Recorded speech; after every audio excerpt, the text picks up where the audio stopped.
نحمده ونصلي على رسوله الكريم أما بعد فقد قال الله تبارك وتعالى في الكلام المجيد والفرقان الحميد فأعوذ بالله من الشيطان الرجيم بسم الله الرحمن الرحيم وذكر فإن الذكرى تنفع المؤمنين صدق الله مولانا العظيم.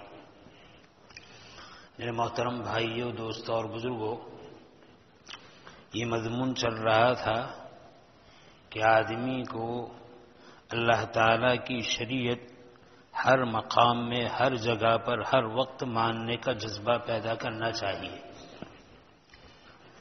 اصل میں جو انسان ہے وہ انسان دنیا میں 3 قسم کا ہوتا ہے. ایک تو ہوتا ہے نوکر، ایک ہوتا ہے غلام، اور ایک ہوتا ہے بندہ. ہمارے گھروں میں بھی کام کرنے والے مرد، کام کرنے والی عورتیں، خادم خادمائیں ہوتی ہے، نوکر چاکر ہوتے ہیں. پھر نوکر 2 قسم کے ہوتے ہیں. بعض وقتی طور پر ہوتے ہیں، کوئی ضرورت پڑتی ہے آدمی کو رکھ لیا جاتا ہے، شادی کا موقع ہے، آپ کو برتن صاف کرنا ہے، یہ کرنا ہے، وہ کرنا ہے، بس ایک وقت کے لیے اس کو مقرر کیا، پھر چھٹی دے دی. گھروں میں جو ہوتا ہے اس کی بھی ایسی حیثیت ہوتی ہے. بعض اس لیے رکھتے ہیں کہ بھئی تمہیں برتن صاف کرنا ہے، بعض اس لیے رکھتے ہیں تمہیں گھر کی صفائی کرنی ہے، بعض اس لیے رکھتے ہیں تاکہ تمہیں کپڑے دھونے ہیں. لیکن بعض نوکر وہ ہوتے ہیں جو پورے 24 گھنٹے کے ہوتے ہیں، ماہانہ. بھئی 1 مہینہ تمہیں کام کرنا ہے، 1 مہینے کی اتنی مزدوری، اس طرح ہر مہینے کی تمہاری مزدوری، تم ہماری گھر کے نوکر ہو. ایک نوکر وہ ہوتا ہے. پہلا نوکر جو ہوتا ہے اس کا جتنا کام ہے اس سے زیادہ وہ کام نہیں کرتا. اگر کپڑے دھونے کے لیے رکھا ہے تو وہ برتن نہیں صاف کرتا، برتن مانجنے کے لیے رکھتا ہے تو گھر کی صفائی نہیں کرتا، گھر کی صفائی کے لیے رکھتا ہے تو اس کے علاوہ دوسرا کام نہیں کرتا. لیکن گھر میں 24 گھنٹے کے لیے مستقل جن کو نوکر رکھا جاتا ہے، کام کرنے کے لیے رکھا جاتا ہے، آدمی جب جو ضرورت پڑتی ہے اس سے کام لیتا ہے. برتن کی صفائی ہے تو اس سے کام لیا جاتا ہے، کپڑے دھونے ہیں تو اس سے کام لیے جاتے ہیں، کپڑے پر پریس کرنی ہے تو اس سے کام لیا جاتا ہے، گھر کی صفائی ہے تو اس سے کام لیا جاتا ہے، گھر میں کھانا پکانا ہے، روٹی بنانی ہے تو اس سے کام لیا جاتا ہے. کیونکہ بھئی یہ 24 گھنٹے کا ہمارا خادم ہے یا 24 گھنٹے کی ہماری نوکرانی ہے. لیکن یہ بھی ہے کہ 24 گھنٹے کی خادمہ اور نوکرانی اس طریقے سے ہیں کہ کام ہے اور اس کے لیے اجرت ہے. دوسرا ہوتا ہے غلام. پہلے زمانے میں یہ ہوتا تھا، غلام اور بادیہ ہوتی تھی جو اپنے آقا کی مملوک ہوتی تھی، اپنے آقا کا ایک مال ہوتا تھا. اس کے لیے کوئی کام متعین نہیں ہوتا تھا، جب چاہے جو چاہے وہ کام آقا لیتا تھا. اس کو آرام بھی دیتا تھا، اس سے کام بھی لیتا تھا. اور کام کی حیثیت یہ ہوتی تھی کہ چاہے وہ بہت پڑھا لکھا ہو، کبھی اس کو کورٹ کا اور عدالت کا جج بھی بنا دیتے تھے کہ بھئی تجھے جج کا کام کرنا ہے. اور کبھی یہ بھی کہتے تھے کہ تمہیں ہمارے جانوروں کو پانی پلانا ہے، غلام ہے. تو نوکر سے زیادہ اس کی بڑی حیثیت ہے، یعنی بڑی ذمہ داری ہے. نوکر تو جس کام کے لیے اس سے گھٹیا کام نہیں لے سکتے. اس کو آپ نے کہا ہمارے گھر کے کام کرنے ہیں، پھر آپ کہیں کہ ہمارے گھر کے اندر جو جانور ہیں اس جانور کے گوبر کو اٹھانا ہے تو وہ نہیں کرے گا. لیکن غلام کی حیثیت نوکر سے بڑھ کر ہے. مطلب یہ ہے کہ آقا اپنے غلام سے جو کام لینا چاہے، چاہے بڑے سے بڑا ہو، چاہے چھوٹے سے چھوٹا ہو، وہ کام اس سے لیتا تھا. تیسرا ہے بندہ. بندے کی حیثیت نوکر سے بھی بڑھ کر ہے، غلام سے بھی بڑھ کر ہے. بندے کے معنی یہ ہے کہ بندہ اپنے آقا کے سامنے ایسا ہے کہ بندے کی کوئی مرضی نہیں، کوئی خواہش نہیں. کام تو نہیں، کام تو کوئی نہیں، وہ کام جو آقا کا ہے، وہ کام جو سردار کا ہے. بندے کی حیثیت ہے کہ کام تو کوئی نہیں، اپنی مرضی بھی نہیں، اپنی چاہت بھی نہیں، اپنی خواہش بھی نہیں. اس کو پوچھا جائے تیرا کام کیا ہے، کہا میرا آقا جو مجھ سے کام لے لے. مرضی کیا ہے، کہا میرے آقے کی جو مرضی ہے وہ مرضی ہے. خوشی کس میں ہے؟ کہا میرا آقا جس میں خوش ہے اس میں میں خوش ہوں. ناراضگی کس میں ہے؟ کہا میرا آقا جس سے ناراض ہے میں اس سے ناراض ہوں. یہ ہے بندہ. ہم سب اللہ کے بندے ہیں. اللہ نے ہمیں نوکر نہیں بنایا, اللہ نے ہمیں غلام باندی نہیں بنایا, اللہ نے اپنا بندہ بنایا. اس بندے کا تقاضا یہ ہے کہ ہم اپنی ساری خواہشات کو, اپنی ساری مرضی کو, اپنی ساری خوشی کو, اپنی ساری ناراضگی کو اللہ کی خوشی اور اللہ کی ناراضگی کے تحت رکھ دیں. بھائی میری کوئی مرضی نہیں, میری مرضی وہ جو میرے مولا کی مرضی ہے. میری کوئی خوشی نہیں, میری خوشی اس میں ہے جس میں میرا مولا خوش ہے.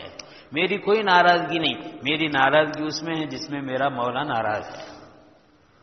اسی لیے آپ دیکھیے عبادتیں ہیں, عبادت دو قسم کی ہے, بعض فرائض ہے, بعض فرائض نہیں نوافل ہے. فرائض میں تو یہ ہے کہ اس کا کرنا تو ضروری ہے. جب تک انسان کے بدن میں جان موجود ہے فرائض کو ادا کرنا ضروری ہے. نماز ہے, روزہ ہے, زکوٰۃ ہے, حج ہے. خاص کر کے نماز اور روزہ جو مالدار نہیں ان پر بھی فرض ہے.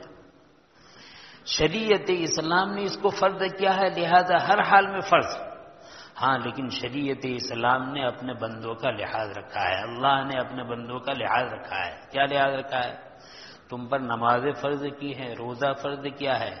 کھڑے ہو کر پڑھنے کی طاقت ہو کھڑے ہو کر ادا کرو, کھڑے ہو کر ادا کرنے کی طاقت نہیں بیٹھ کر ادا کرو, بیٹھ کر ادا کرنے کی طاقت نہیں سو کر ادا کرو, معاف نہیں ہے.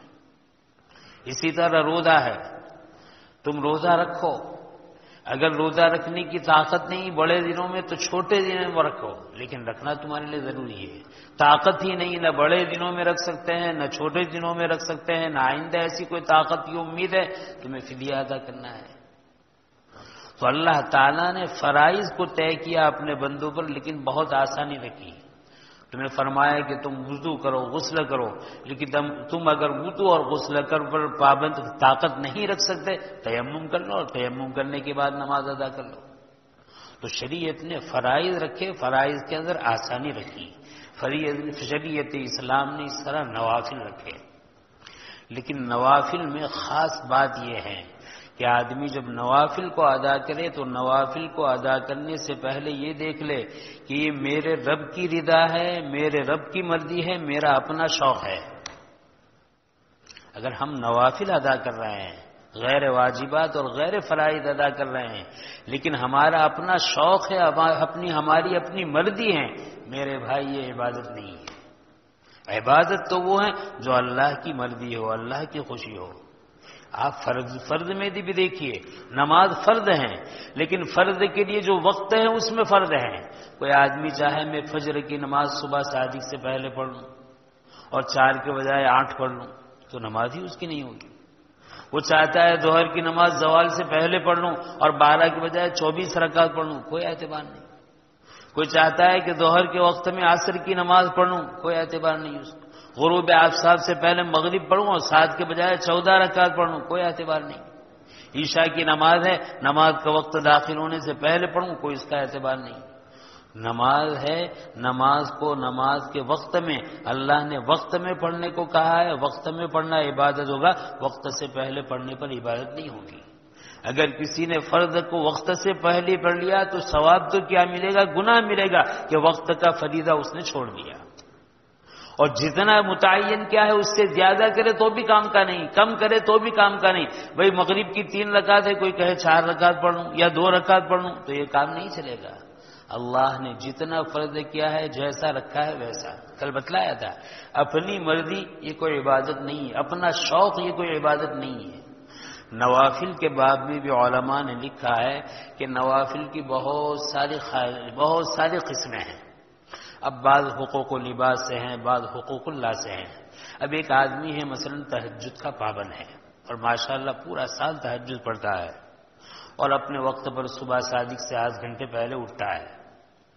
ایک دن صبح صادق سے پہلے اٹھا, 8 گھنٹے پہلے, پیشاب پاخانے سے فارغ ہوا, وضو سے فارغ ہوا, اور فارغ ہونے کے بعد تہجد کے لیے مصلی پر جانے لگا. اور اس کی ماں بوڑھی ہے, اس کا باپ بوڑھا ہے, اس کی بیوی ہے, وہ بیچاری پریشان ہے. وہ کہہ رہی ہے میں بیمار ہوں, پریشان ہوں, مجھے تکلیف ہے, اور اسی وقت علاج ضروری ہے, خدمت ضروری ہے. اب دیکھو دو چیزیں ہیں، ایک طرف بوڑھے ماں باپ ہے جن کی فوری خدمت ضروری ہے، ایک طرف عورت ہیں جن کو سخت تکلیف ہے، بیماری ہے، اس کا علاج ضروری ہے، اور ایک طرف آپ کا 10 سال سے معمول ہے تہجد پڑھنے کا، تہجد کا وقت ہے۔ اب آپ کہیں کہ نہیں میں تو پہلے تہجد پڑھوں گا، شریعت اسلام اس کی اجازت نہیں دیتی۔ شریعت اسلام یہ کہے گا تیرا تہجد پڑھنے کا جذبہ بہت اچھا ہے، تیری پابندی بہت اچھی ہے، لیکن یہاں دو کام جمع ہو گئے، ایک تیرے ماں باپ کی خدمت، ایک تیری بیوی کا خیال، اور ایک تہجد۔ اب تو اگر یہ تہجد پڑھنا جاتا ہے، تیرے ماں باپ کی تکلیف اور بڑھتی ہے، تیری عورت کی جان اور خطرے میں جاتی ہے، تیرے لیے جائز نہیں کہ تو اس کو چھوڑ کر یہ کرے۔ کیوں؟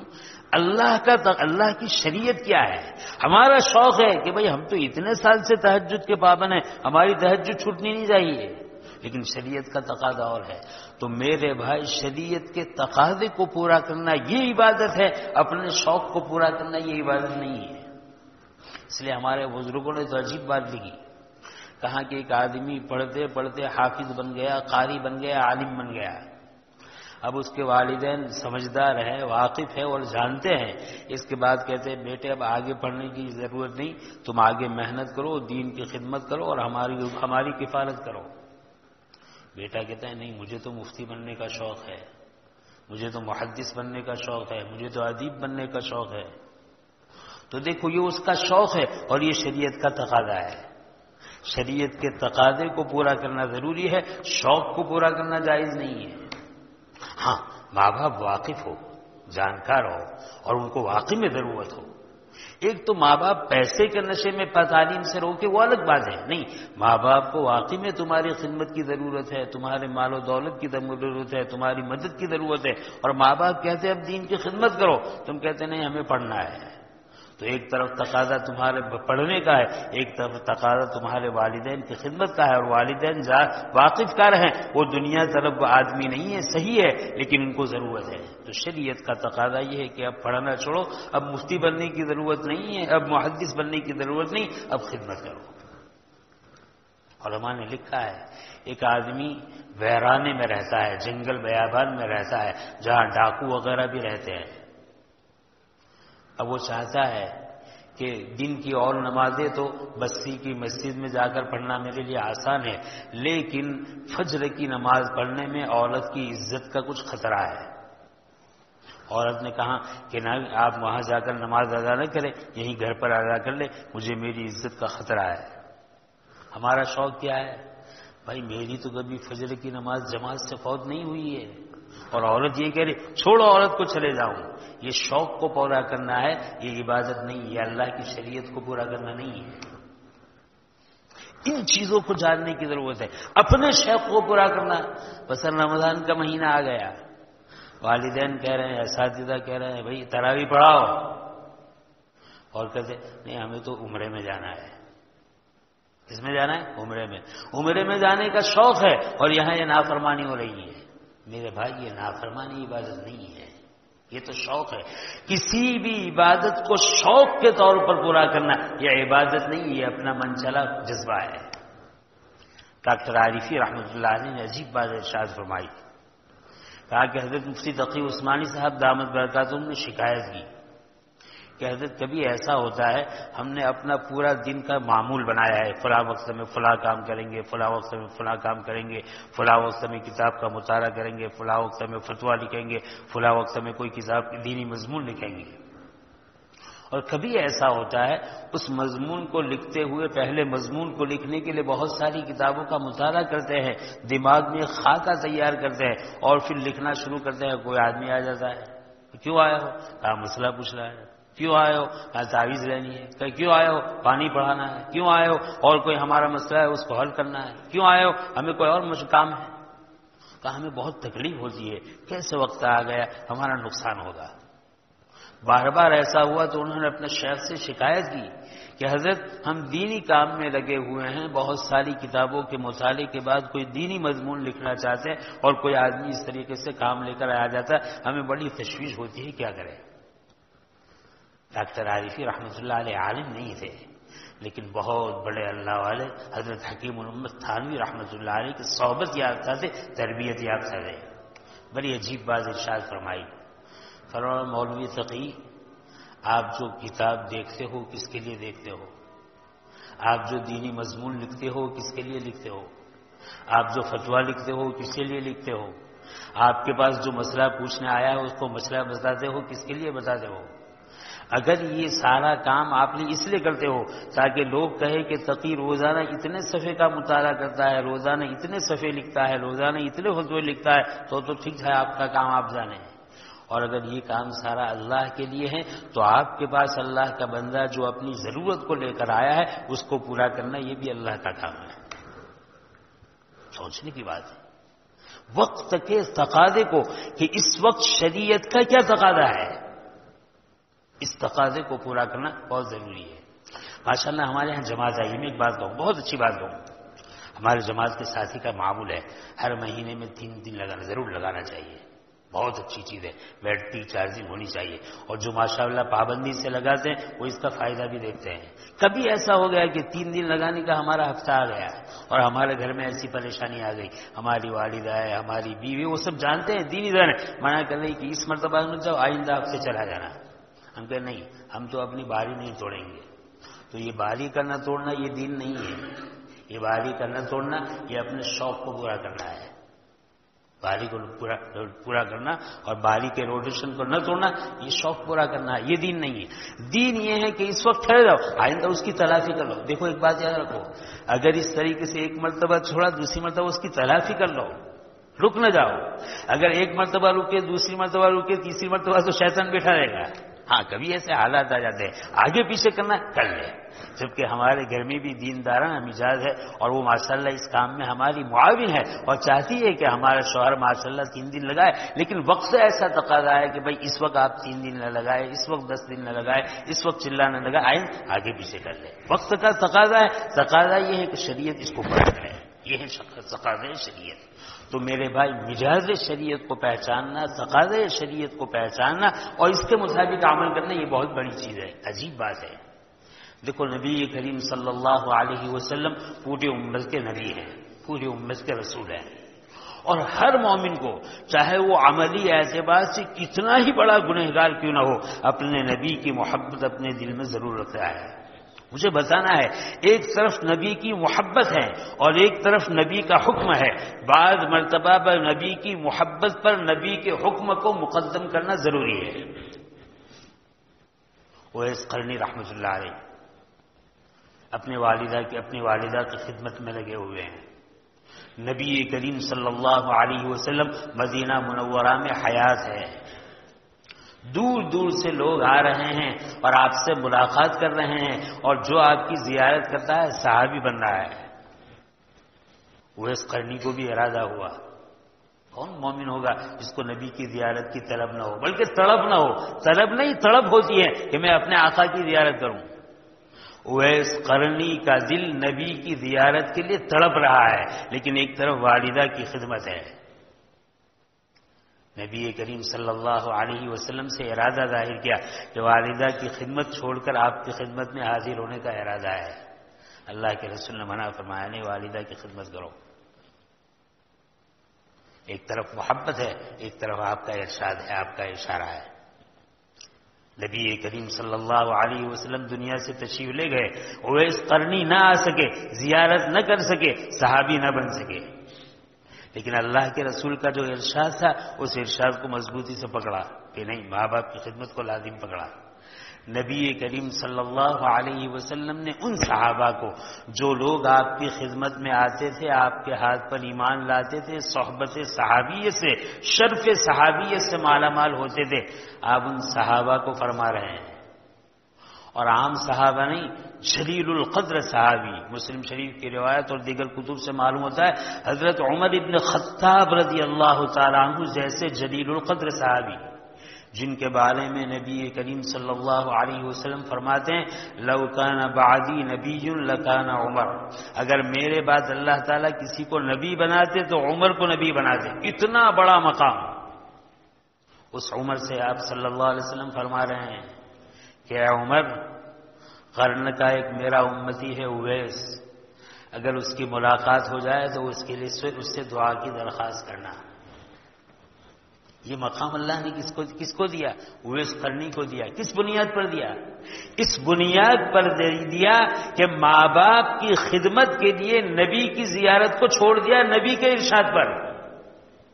مجھے بتلانا ہے شریعت کے تقاضوں کو پہچان کر شریعت پر چلنا یہ شریعت ہے، اور اپنے شوق کو پورا کرنا ٹائٹل اس کا شریعت ہے، یہ شریعت نہیں ہے.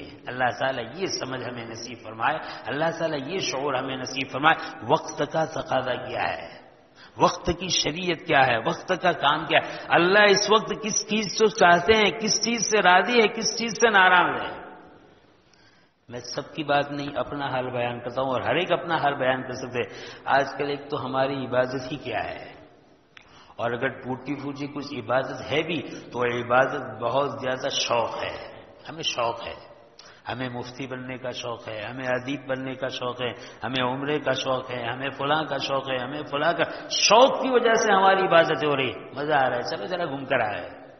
نہیں، شوق کو پورا کرنا یہ عبادت نہیں ہے. اللہ کے حکم کو پورا کرنا، چاہے ہمارا دل راضی ہو، چاہے ہمارا دل ناراض ہو، چاہے ہمارا معاشرہ اس کی موافقت کرے، چاہے معاشرہ اس کی مخالفت کرے، چاہے ماحول اس کی مطابقت کرے، چاہے ماحول اس کی مخالفت کرے. اللہ راضی ہے وہ کام شریعت ہے، اور اللہ ناراض ہے وہ کام شریعت نہیں. حق تعالی شانہ یہ سمجھ ہمیں نصیب فرمائے. آمین وآخر دعوانا الحمدللہ رب العالمین. سبحانك اللهم وبحمدك وتبارك اسمك وتعالى جدك وجل ثناؤك ولا إله غيرك. اللهم صل على سيدنا ومولانا محمد وعلى آل سيدنا ومولانا محمد صلاة تنجنا بها من جميع الأهوال والآفات، وتقضي لنا بها جميع الحاجات، وتطهرنا بها من جميع السيئات، وترفعنا بها عندك على الدرجات، وتبلغنا بها أقصى الغايات من جميع الخيرات في الحياة وبعد الممات، إنك على كل شيء قدير. ربنا آتنا في الدنيا حسنة وفي الآخرة حسنة وقنا عذاب النار. ربنا لا تزغ قلوبنا بعد إذ هديتنا وهب لنا من لدنك رحمة إنك أنت الوهاب. اللهم اقسم لنا من خشيتك ما تحول به بيننا وبين معاصيك، ومن طاعتك ما تبلغنا به جنتك، ومن اليقين ما تهون به علينا مصائب الدنيا، ومتعنا بأسمائنا وأبصارنا وقوتنا ما أحييتنا، واجعله الوارث منا، واجعل ثارنا على من ظلمنا، وانصرنا على من عادانا، ولا تجعل مصيبتنا في ديننا، ولا تجعل الدنيا أكبر همنا، ولا مبلغ علمنا، ولا غاية رغبتنا، ولا تسلط علينا من لا يخافك ولا يرحمنا. اللهم زدنا ولا تنقصنا، وأكرمنا ولا تهنا، وعافنا ولا تحرمنا، وآثرنا ولا تؤثر علينا، وأرضنا وارض عنا. اللهم حبب إلينا الإيمان وزينه في قلوبنا، وكره إلينا الكفر والفسوق والعصيان، واجعلنا من الراشدين، واجعلنا من المهديين. الہی اپنے فضل و کرم سے ہمارے جمع ہونے کو قبول فرما، ہمارے کہنے سننے کو قبول فرما. اے اللہ کہنے سننے کے ہمارے اس علم کو ہمارا عمل بنا دیجئے، ہماری معلومات کو ہماری معمولات بنا دیجئے. اے اللہ ہمیں دینی مزاج عطا فرما دیجئے، دینی افکار نصیب فرما دیجئے، طبیعت میں دینداری نصیب فرما دیجئے، صلاح و تقوی نصیب فرما دیجئے. اے اللہ ہر وقت کے آپ کے تقاضے کو اے اللہ جان کر اس زندگی گزارنے کی توفیق عطا فرما دیجئے. اے اللہ اول تو ہم سے کچھ ہوتا نہیں ہے، اور جو کچھ ہوتا ہے وہ شوقیہ ہوتا ہے، ناموری پر ہوتا ہے. اے اللہ ریا اور اے اللہ شہرت پر ہوتا ہے. اے اللہ اس سے ہماری حفاظت فرما. اے اللہ ہمارے ٹوٹے پھوٹے عمل میں اخلاص نصیب فرما، للہیت نصیب فرما. اے اللہ ہر کام میں خیر مقدر فرما. اے اللہ ہر کام میں عافیت نصیب فرما. اے اللہ ہماری پریشانیوں کو دور فرما. اے اللہ ہم اس لیے پریشان ہیں کہ ہم نے آپ کی بندگی کو چھوڑ دیا ہے، بندہ ہونے کو چھوڑ دیا ہے. اے اللہ ہم نفس کے بندے بن چکے ہیں، شیطان کے بندے بن چکے ہیں. آپ کی بندگی کو چھوڑ کر نہ جانے کیسے کیسی بندگیت اختیار کر رکھی ہے. اے اللہ ہمیں لوگوں کی بندگی سے نکال کر اپنی بندگی عطا فرما.